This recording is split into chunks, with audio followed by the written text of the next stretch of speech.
نحمده ونصلي ونسلم على رسوله الكريم أما بعد فأعوذ بالله من الشيطان الرجيم بسم الله الرحمن الرحيم هذا بلاغ للناس آمنت بالله صدق الله العظيم. ختم نبوت اور رد مرزائیت کے عنوان سے آج کا سبق بھی بڑا اہمیت کا حامل ہے. آج ہم نے سبق میں دو چیزیں سمجھنی ہیں. ایک تو یہ کہ ہمیں کیسے پہچان ہوگی کہ یہ مرزائیت کا جراثیم ہے. دوسرا آج کے موضوع میں جو اہم بات ہے کہ ہم عقیدہ ختم نبوت کا کام کیسے کریں. دونوں بڑے طویل موضوع ہیں لیکن ہم بالکل مختصر کہتے ہیں کہ عقل مند کے لیے اشارہ ہی کافی ہوتا ہے. پہلی بات کہ مرزائیت کی پہچان کہ کیسے لگے گا پتہ کہ یہ آدمی مرزائی ہے.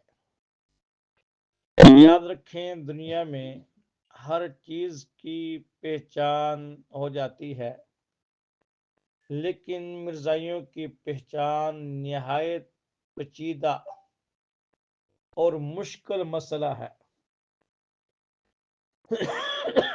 یہ لوگ زندگی ساتھ گزار دیتے ہیں پتہ ہی نہیں چلتا کہ یہ لوگ مرزائی ہیں. جب اپنا وار کر چکتے ہیں پھر لگتا ہے پتہ ہو جس نے میرے ساتھ 20 سالہ دوستی گزاری وہ میرا دوست نہیں تھا شکاری تھا. آپ اندازہ کیجئے سرگودا کا شہر شاہینوں کا شہر کہلاتا ہے اور ہمارے ملک کے اندر ایک مذہبی نام ہے سرگودا کا. سپاہ کے اعتبار سے دیکھیں تو یہاں بڑا کام ہے. ختم نبوت کے عنوان سے دیکھیں تو خواجہ خان محمد صاحب رحمۃ اللہ علیہ نے ایک موقع پہ فرمایا کہ میرا دل کرتا ہے ہر جگہ ایسے ہی کام ہو جیسے سرگودا میں طوفانی کام کر رہا ہے. ہم بڑے وثوق کے ساتھ کہہ سکتے ہیں کہ سرگودا کے اندر میں نے زندگی گزاری حضرت طوفانی صاحب کے ساتھ. شاید کوئی بندہ ایسا ہو جس کے ہاتھوں میں ہاتھ دے کے ہم نے مسئلہ ختم نبوت نہ سمجھایا ہو. جیسے تبلیغی جماعت بدھ کو جمعے کو اتوار کو گشت کرتی ہے اپنی جماعت کا تو الحمدللہ سرگودا کے اندر عقیدہ ختم نبوت کے اعتبار سے مختلف محلوں کا چوکوں کا چوراہوں کا بستیوں کا قصبوں کے باقاعدہ گشت ہوتے ہیں. ایک ایک آدمی کو پکڑ پکڑ کے عقیدہ ختم نبوت سمجھایا جاتا ہے. تبلیغی جماعت کے اعتبار سے بھی کام دیکھیں تو بڑا عروج پہ ہے. ایسے حساس شہر میں جو لوگ سرگودا کی فضا کو جانتے ہیں چند سال پہلے تبلیغی مرکز سے ایک بابا دریافت ہوا جس کا نام بابا درویش تھا اور اکرام کے اندر وہ بندہ بڑا تیز تھا. جہاں کوئی جماعت پہنچے یہ بندہ پیچھے پہنچ جاتا تھا. 20-25 سال سے مرکز میں رہتا تھا. نصرت کے اندر بڑا مشہور تھا. اب چلتے چلتے چلتے اس نے کسی کو ورگلانا شروع کیا. الحمدللہ فولاد بھر چکا تھا. جس نوجوان کو اس نے ورگلایا فرانس کا ویزا دینے کے لیے مرزائی بنانے کے لیے اس کی تاریں پیچھے طوفانی صاحب سے کنٹیکٹ کر رہی تھی. جا کے بات کھلی چلتے چلتے بابا پکڑا گیا. میں نام سر عام بتلا رہا ہوں، بابا درویش۔ جب اس کو پکڑا گیا، اس کے عقائد کی تحقیق کی گئی، چھان بین کی گئی، معلوم ہوا یہ بندہ مرزائی ہے اور 20-25 سال سے مرکز میں رہ کے اپنے مذہب کی تبلیغ کر رہا ہے۔ چلا لگاتا ہے، چلے پہ جاتا ہے بیوی کو چناب نگر چھوڑ کے مرزائیوں کے پاس جاتا ہے، اتنا قریبی تعلق ہے۔ تو ایسے گھسے ہوئے ہیں ہمارے اندر۔ ملتان ایک مسجد میں جماعت کی تعلیم ہو رہی ہے، فضائل اعمال پڑھائی جا رہی ہے، بعد میں بات چیت شروع ہوئی، کرتے کرتے امیر صاحب جماعت کے محلے کے بات پڑھی تو مسئلہ حضرت مہدی کے عنوان سے چل نکلا۔ وہاں کوئی اہل علم میں بیٹھے تھے، جب اس کی باتیں سنی، کہا تو تم جو بیان کر رہے ہو سارا عقیدہ مرزائیوں کا ہے، ہمارا تو ہے نہیں۔ اس نے کہا میرے گھر میں تفسیر پڑھی ہے، میں تفسیر اٹھا کے لاتا ہوں، میں تفسیر کا مطالعہ کرتا ہوں۔ گھر گیا، تفسیر اٹھا کے لایا، یہ لکھا ہوا جو مسئلہ میں آپ کو بیان کر رہا ہوں۔ جب تفسیر اس کے ہاتھ سے لی گئی، پہلے صفحے پہ دیکھا گیا، وہ تفسیر صغیر تھی مرزا بشیر الدین قادیانی کی۔ ہمارے پاکستان سے 5000 نسخے پکڑے گئے، اندر تفسیر صغیر ہے، اوپر ٹائٹل تفسیر عثمانی کا ہے۔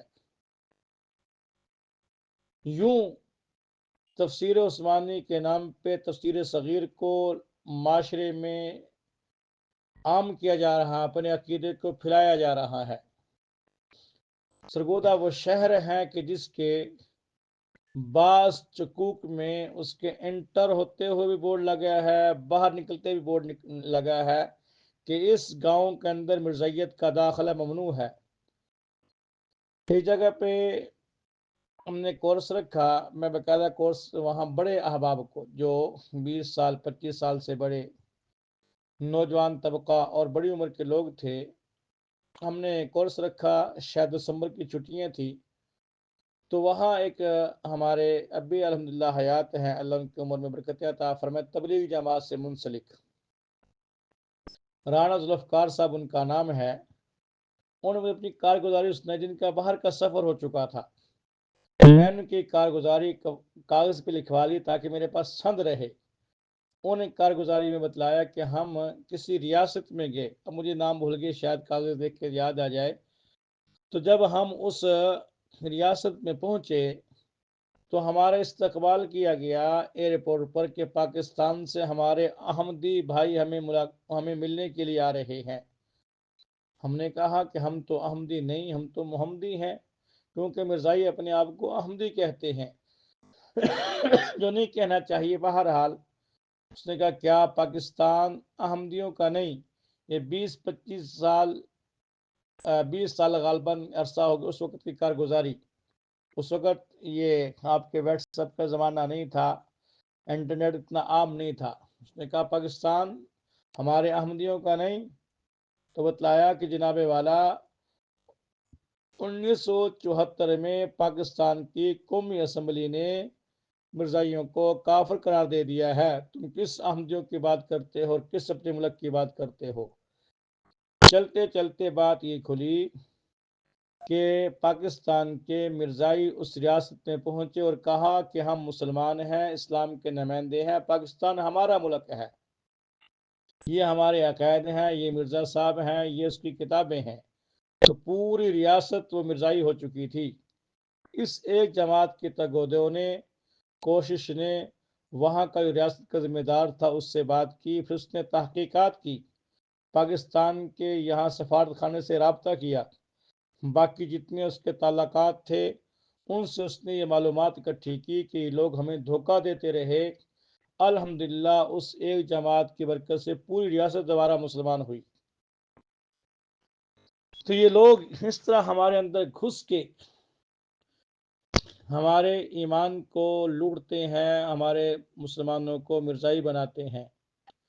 عام طور پر جو مرزائی ہوتے ہیں ان کی پہچان ان کے ہاتھ میں ایک انگوٹھی ہوتی ہے، اس میں لکھا ہوتا علیہ صلی اللہ بکافٍ عبدا، میرے پاس بھی تھی، میں بھی لے کے آیا تھا۔ یہ پہچان ہے مرزائیوں کی، جو خاص مذہبی لوگ ہوتے ہیں یہ وہی کہتے مرزا پہ نازل ہوئی تھی، حالانکہ قرآن پاک کی آیت ہے۔ قرآن پاک کی آیت کو اٹھا کے مرزا کہتا تھا رات ٹیچی ٹیچی مجھ پہ لے کے آیا ہے کہ علیہ صلی اللہ بکافٍ عبدا، اللہ فرماتے ہیں نعوذ باللہ او مرزا، کیا اللہ تمہیں کافی نہیں ہے؟ یہ اپنے انگوٹھی پہ لکھوا کے رکھتے ہیں، ایک ان کی علامت ہے۔ دوسرا، جنا کیپ اپنے سر پہ رکھتے ہیں۔ نمبر 3، ان کی فرینچ داڑھی ہوتی ہے، دور سے پہچانی جاتی ہے، اور جس کو اللہ شان نے ذرا سی فراست عطا فرمائی، چہرے پہ 12 بجے ہوتے ہیں، نحوست، کوئی کشش نہیں، کوئی رونق نہیں ہوتی۔ ان کی عورتیں برقعے میں ہوتی ہیں، چاہے اندر کچھ بھی ہو، لیکن باہر آپ چناگ نمبر میں چلے جائیں، جہاں دائیں بائیں دیکھیں گے کوئی عورت آپ کو ایسی نظر نہیں آئے گی، ہر عورت ڈسپلن کے ساتھ برقعے میں ملبوس ہوگی۔ تو یہ کہ ان کا انداز ہوتا ہے، اور بڑی میٹھی میٹھی زبان، میٹھی چھری چلاتے ہیں شکاری کی طرح، جب شکار کر لیتے ہیں پھر اپنی چھری سے گردن کاٹ دیتے ہیں ایمان کی۔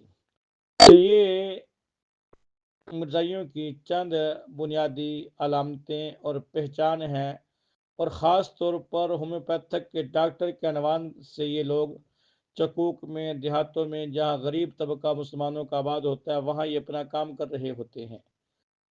تو ان سے بچنا بڑا ہی مشکل ہے۔ وہی آدمی بچے گا جس کا تعلق علماء کرام سے ہوگا، اور جس کے بارے میں جان لیتے ہیں کہ یہ علماء سے ملتا ہے، جماعت کے ساتھ آتا جاتا ہے، اس سے دور رہتے ہیں۔